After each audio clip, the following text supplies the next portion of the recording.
Hi everyone, I'm Federico from Buenos Aires. I'm co-founder of Dymaxion Labs. Thanks for having us in this pitch competition. About the company, we were founded in 2018 in Argentina. Backed by the UNICEF Innovation Fund, our solution detects patterns in geospatial imagery to address the Sustainable Development Goals 1, 2, 11, and 13. This is an illustrative example of how it works. Imagine you need to locate each school in the city of Tegucigalpa, Honduras. Same case with informal settlements, landfill, or flood areas. Our solution allows you to get a quick baseline model based on your imagery and ground data. Feed our API with pictures of 50 school locations, wait 6 hours to train the algorithm, and it will locate potential schools in just 10 minutes. You can reuse the model to locate schools in similar cities with only 5 lines of Python. Our pricing is flexible, so you can scale at your pace.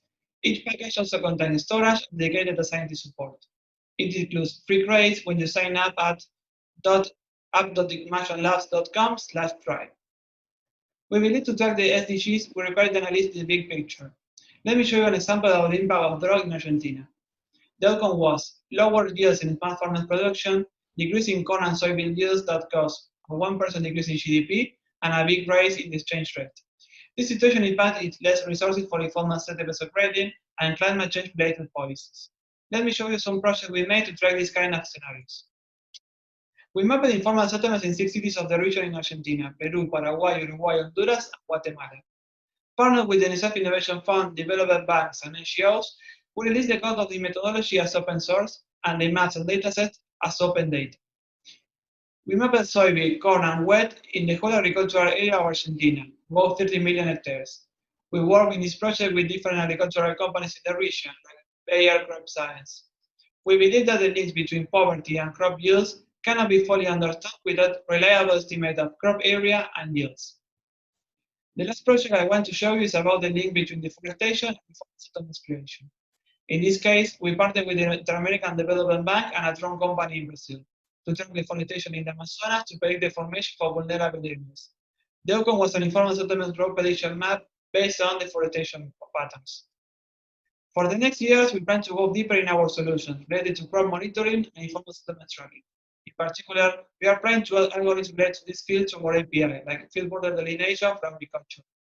We plan our commercial expansions first to Brazil, then American, and then to jump to Europe. Particularly, we are looking for clients with a presence in Latin America and the US, like agricultural companies and insurance companies. On the investment side, we are looking for experienced investors in the space, tech, and machine learning verticals, with a track record in impact investing. Well, thanks for having me and Space4Impact.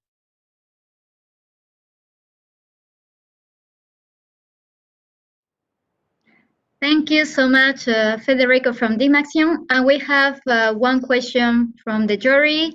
Cyril, you can ask the question. Hi, this is Cyril from Laserbeak, Switzerland. My question is, who do you see as your biggest competitor, and what do they like better than you? Yeah, thank you for the question. Regarding competitors in agriculture, there is some companies, mostly in US and other developed countries, to monitor crops and creating some bigger area indexes. And for informal settlements, I think, yeah, we are one of the first companies trying to approach this kind of analytic in some bigger areas. There is some effort in Africa, mostly from World Bank, but for startups, I think we are one of the first of that.